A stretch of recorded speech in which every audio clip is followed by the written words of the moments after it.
আসসালামু আলাইকুম সুপ্রিয় দর্শক, আশা করি যে যেখানে আছেন আলহামদুলিল্লাহ ভালো আছেন।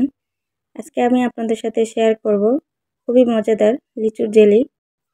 লিচুর জেলি তৈরি করার জন্য প্রথমে আমি শক্ত যে জেলিটা তৈরি করতে হয় তার জন্য আমি 15টা লিচু বিচি ফেলে নিয়েছি। লিচুগুলো এখন আমি ব্লেন্ডারে ঝাড়ে দিয়ে দিব।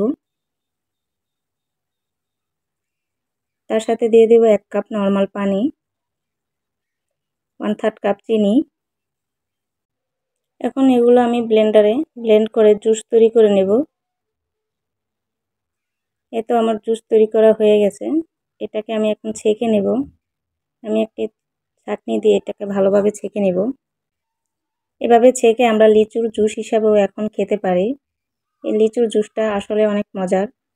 এভাবে জুস তৈরি করে খেয়ে দেখবেন, ভালো লাগবে। এরপর যে আমরা লিচুর জুসটা সংরক্ষণ করেও রেখে খেতে পারি অনেক দিন পর্যন্ত। তার জন্য জুসটাকে চুলায় বসিয়ে একটা বলক তুলে নিয়ে তারপর ঠান্ডা করে একটি বোতলে ভরে আমরা 1 বছর পর্যন্ত ডিপ ফ্রিজে রেখে এটা সংরক্ষণ করে রেখে দিতে পারি। জুসটা ছেঁকে নেওয়া হয়ে গেছে। এখন একটি পাত্রে আমি 2 টেবিল চামচ নরমাল পানি নিয়েছি, তার সাথে 1 চা চামচ আগার আগার পাউডার। এখন ভালোভাবে পানির সাথে মিশিয়ে নেব। এটা আমার মিশানো হয়ে গেছে। এখন জুসটা আমি চুলায় বসিয়ে দিয়েছি, চুলাটা অন করে দিয়েছি। এখন কিছুক্ষণ জাল করে আমি বলক তুলে নেব।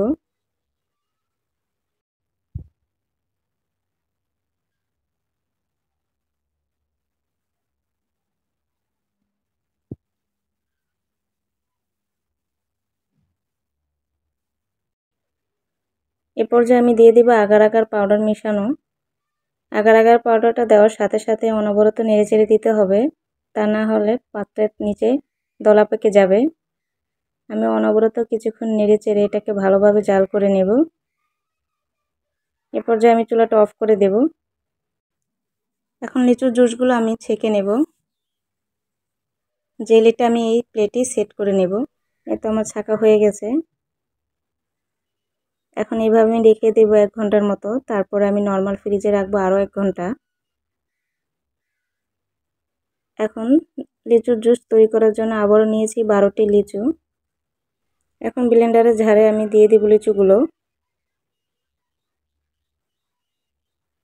সামান্য পরিমাণ পানি দিয়ে এটাকে ভালোভাবে আবারও ব্লেন্ডারে ব্লেন্ড করে জুস তৈরি করে নেব।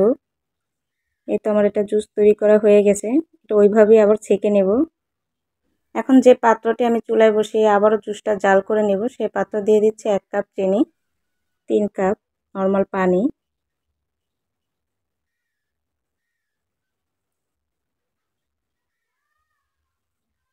2 টেবিল চামচের মতো লেবুর রস। লেবুর রসটা দিলে জুসটা আমাদের টক মিষ্টি লাগবে। এখন দিয়ে দিয়েছি লিচুর জুসটা আর আগার আগার পাউডার 1 চা চামচ দিয়ে এটা ভালোভাবে মিশিয়ে নিব।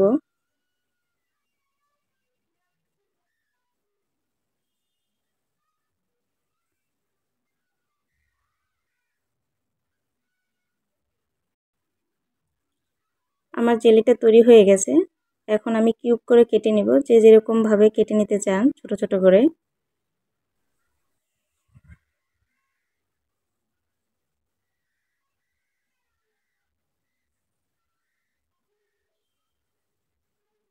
এগুলোকে এখন আমি উঠিয়ে নেব।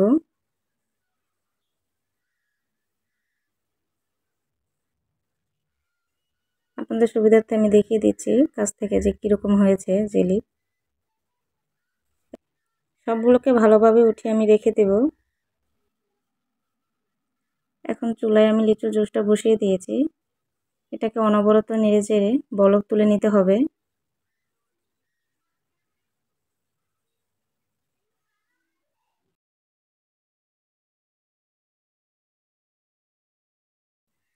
এর সাথে আমি আগার আগার পাউডার মিশিয়েছি, তার জন্য এটাকে অনবরত নেড়ে চেড়ে জাল করে নিতে হবে।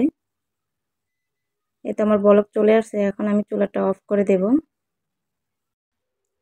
এখন চুলাটা অফ করে আমি উপরে যে ফেনা ফেনা অংশটা একটা ছাঁকনির সাহায্যে ছেঁকে নেব। এতে আমার ছাঁকা হয়ে গেছে। এখন আমি প্লাস্টিকের কাপে জুসগুলো আমি ঢেলে নেব। এভাবে সবগুলো কাপে আমি ঢেলে নেব। সবগুলো ঢালা হয়ে গেছে। এখন আমি শক্ত যে জেলিটা তৈরি করেছি এগুলো 4-5টা করে সবগুলো কাপে দিয়ে দিব। এগুলো দেওয়ার পর আমি রেখে দিব যতক্ষণ না এটা জেলিটা পুরোপুরি জমে না যায়। জমে যাওয়ার পর আমি নর্মাল ফ্রিজে রেখে দিব 1 ঘন্টার মতো। আমার লিচু জেলিটা সেট হয়ে গেছে। দেখেন উল্টালেও এটা পড়ে না। এতেই বোঝা যাচ্ছে পুরোপুরি পারফেক্টভাবে লিচু জেলি তৈরি হয়ে গেছে। আজকের মতো রেসিপিটা এই পর্যন্তই। সবাই ভালো থাকবেন। আল্লাহ হাফেজ।